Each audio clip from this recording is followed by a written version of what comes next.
Damn, it's been such a good month so far. I don't know how I'm going to manage to keep up with all these new releases. Well, I'm still balls deep into Final Fantasy 13, but here are a bunch of other games that are coming out this week of March 14th, 2010. First up is God of War 3 for the PlayStation 3. This game looks graphically phenomenal. God of War is a game that has been copied heavily in gameplay and style in many different places ever since the first title hit big on the PlayStation 2. You'd think it would be eventually overtaken with all of these other companies hot on Sony's tail to make the next big thing, but apparently, according to those who've played this, God of War 3 ups the ante once again. The visuals are just so stunning. I guess this game plays exactly as you'd expect, although I did notice a few things new that I'm sure fans will pick up on and really enjoy.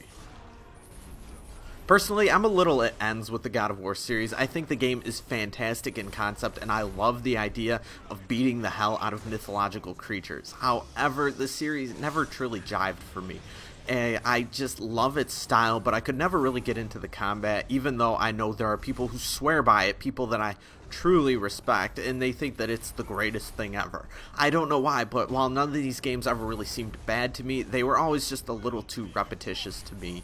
But you know what, if you love your God of War, I am definitely sure that you'll love this game. Second up is Resonance of Fate for the 360 and PS3. Developer Tri-Ace, responsible for Star Ocean, Valkyrie Profile, Radiata Stories, and Infinite Undiscovery, have practically become synonymous with Square Enix, but for whatever reason, they've paired up with Sega to release this game. Whatever, I guess. Resonance of Fate is an RPG that has to do with a futuristic city where our environment has gone to hell. Poisonous layers of gas have permeated the land, which has led to a lot of death. The remaining humans have built a towering device called the Basil, I think, which cleanses the surrounding area. A city has been constructed around this tower, and sort of an upper class and a lower class have begun to take place, and of course this game is going to be dealing with that quite a bit. Resonance of Fate looks like it has some potential to do well. It apparently did decently enough in Japan. Supposedly the story is a little underemphasized, though not bad, and I want to make that point clear, but apparently the gameplay is supposed to make up for it. We shall see. I am interested in playing it, and I do plan to do so eventually. Third and fourth are Pokemon HeartGold and SoulSilver for the Nintendo DS, which is a remake of Pokemon Gold and Silver for the Game Boy Color. This game will be exactly as you imagine. This is not a shocking title.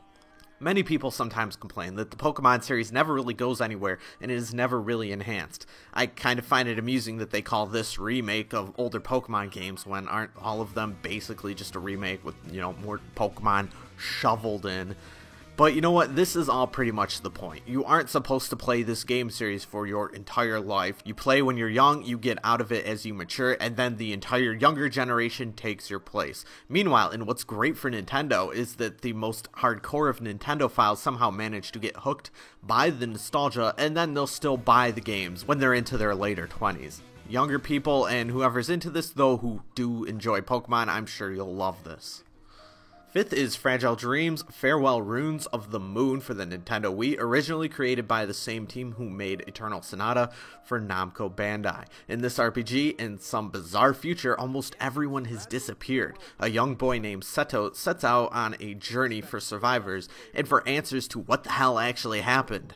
Taking a slightly horror feel, there are many ghouls and demons that haunt the old cities.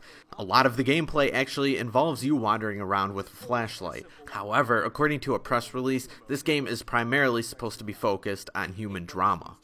This game looks really eerie and cool, and I really just love anything that has to do with a post-apocalyptic world. I'm really looking forward to this one, although it's still a little up in the air in regards to whether this game will turn out to be great or just, kind of decent. Early reviews of the Japanese version have called the game a little short, although they have been generally favorable.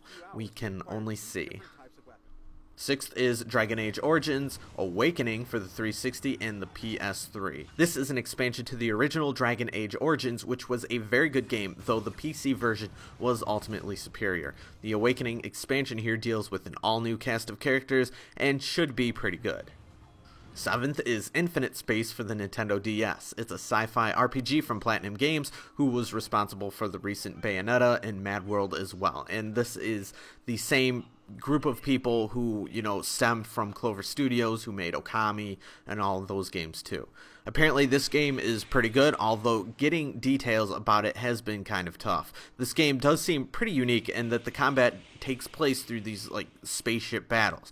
I'm personally not dying for this game because I really don't know much about it, but it's still definitely on my radar to check out once a little more about the game has come out in English. Really, whoever is in charge of marketing this thing really did not do the greatest job.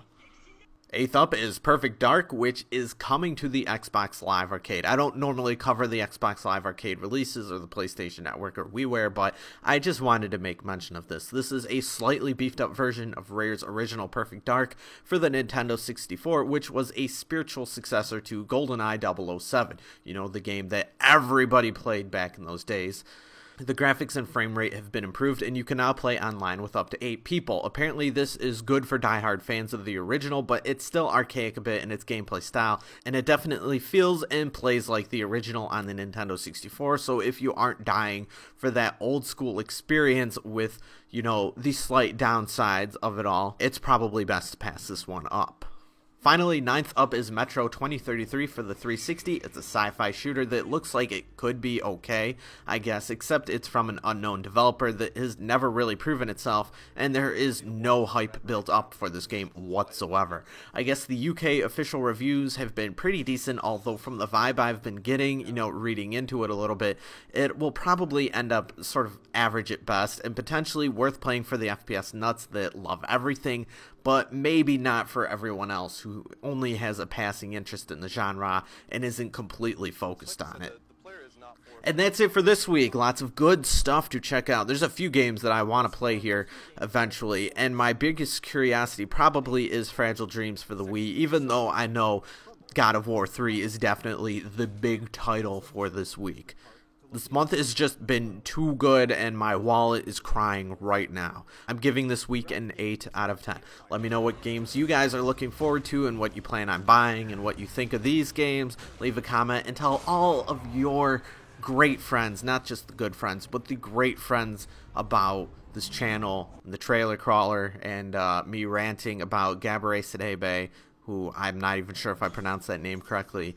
Blah, blah, blah, blah, blah. Thanks for watching! See you next time.